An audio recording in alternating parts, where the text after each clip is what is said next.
So welcome to you all for this breakfast seminar dedicated to arbitration in Asia, where we'll specifically be dealing with Singapore arbitration seat. I really want to thank and welcome Paul for being here with us today.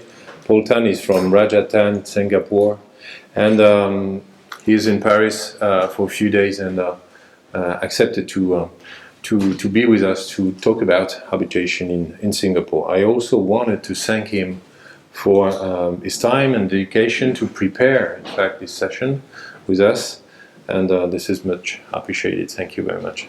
I would also like to give you a few words about history as a starting point. History of arbitration in Asia is not new. The ICC court administered its first case involving an Asian party when it was created in Paris in 1923. The claimant was a Thai company, and the respondents were from the US and Portugal. And it was a dispute relating to the delivery of lanterns. Asia's international arbitration climate has changed dramatically in the last 20 to 30 years. The region is now a major player and a major user of international arbitration, with at least 500 cases every year in the region. Asia has also become one of the two world's principal commercial and financial centers, as you know, Singapore and Hong Kong. Those places have consequently created and become two of the world's most important and prominent places for arbitration, with Singapore International Arbitration Center, SIAC, and Hong Kong International Arbitration Center, HCAC. Other players in the region, like China, Japan, South Korea, Malaysia, are taking part in this environment, and they have their respective arbitral institutions and try to influence, in fact, this trend today. SIAC's new rule, if we try to concentrate on Singapore, SIAC's new rules were entered into force in 2013, and the new Arbitration Act came into force in 2012. In addition to this, you must know that Singapore's judiciary has been key in the promotion of the city-state's arbitration attractiveness. Regarding the trend of renowned arbitration cases and also the progressive case law we've got in Singapore, we can say that this space demonstrates that this is an arbitration-friendly area. In the same vein, HCAC in Hong Kong amended its rules, same thing for China and CITAC. In India, the new government announced a few months ago new regulations in the arbitration area. You also have South Korea and Malaysia, who seem to be moving slightly to reform their arbitration rules these days. It means we've got a real trend supporting arbitration in the region.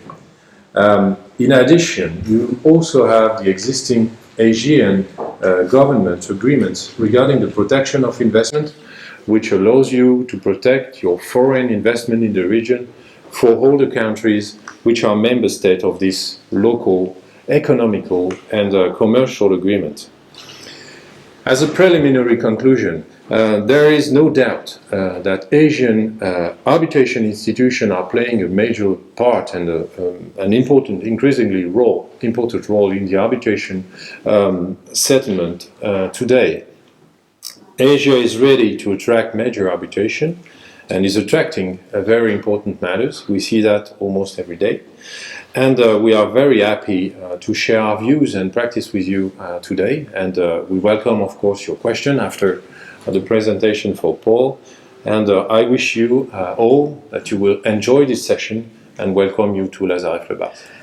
And thank you so much for taking time this morning to listen from us. So I will just give a brief overview of the economic environment in ASEAN, together with some of the developments or new things that have come about in Singapore in relation to dispute resolution in particular, and hopefully you'll find that interesting.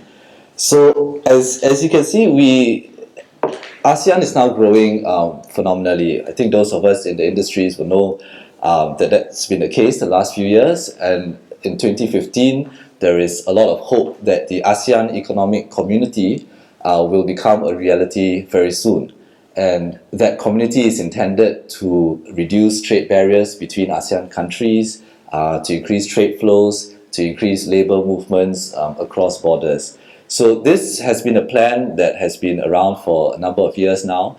2015 is when the blueprint is supposed to come to be finalized, and then the vision is that in 2020 it will become a reality.